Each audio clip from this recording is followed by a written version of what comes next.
So a lot of people are angry about the Diddy case, but, and they're certainly angry with the jury.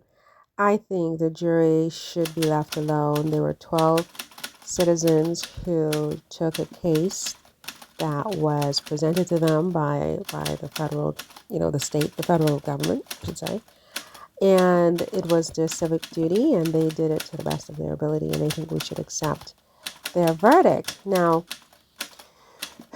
the way I see it is not only that we should accept what the jurors decided. I mean, to some extent, because I actually think that the jurors didn't get it completely right. I think that Diddy should have been acquitted of all the charges, right? I mean, the feds want to call a freak off a federal crime, right? And just because at the end someone passed a dime. But the law isn't built on how it ends. It's built on what you meant and who you sent. No transport, no force, no coercion scheme. Then what we have here is a prosecutorial dream. Let's talk facts. Let's talk law. Let's talk the Mann Act and why this whole case doesn't land. The feds want to flip a freak off to a felony case and turn a private adult sex party to a federal disgrace. But the Mann Act's narrow. It doesn't prosecute the wild. It's about transport with intent. Diddy's intent here was mild. Mann isn't about morals. It's about who did the planning. It's not about who showed up, but who did the flying. With Diddy, there's no ticket, no car, no state line slip. Just pleasure, not pimping. No trafficking trip. The Mann Act says if you cross state lines and transport with intent for paid sex crimes, if the intent is a sex for money pact, you're guilty of breaking the Mann Act. But if your motive is pleasure and then the mess after looks like prostitution, this isn't intent. It's a twisted prosecution. If the freak-off was planned and they got there on their own, then the Mann Act charge can't stand. It's overblown. If prostitution was the outcome but not the intent, then Mann don't stick. You must acquit. No transport, intent no plan. Is the key. He walks out a door. Not what went down. If they came for a freak-off and money at the end got spent after the fact, that's not the Mann Act.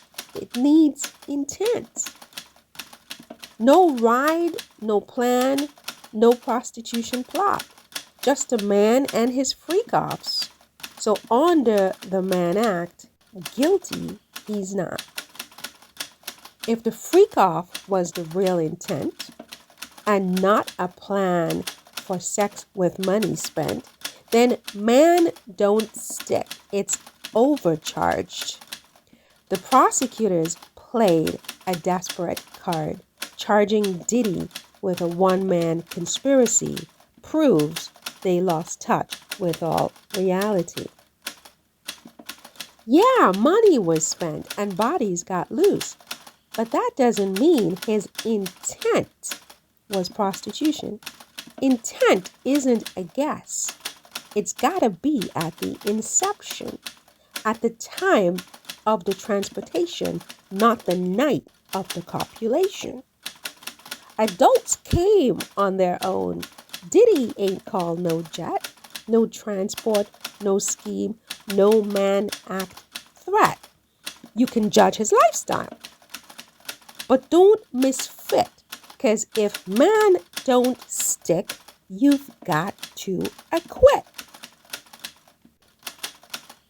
If prostitution was not planned before the fact, then it was not the intent of the freaky pact. Then Combs must walk free, because this case is whack. The Mann Act needs clear intent before getting in the sack. If sex for pay was where it went, but not the travel's true intent, then under Mann, there's no offense. This whole kerfuffle makes no darn sense. Prostitution came after. Freak off was meant. No transport, no pimping, no guilty intent. If intent came later, then charge don't fit. And if the man don't stick, you must acquit. Prostitution came after. Freak off was meant. No plan to pimp, just pleasure spent. If intent isn't proved, then that's the split. The man don't stick, you must acquit.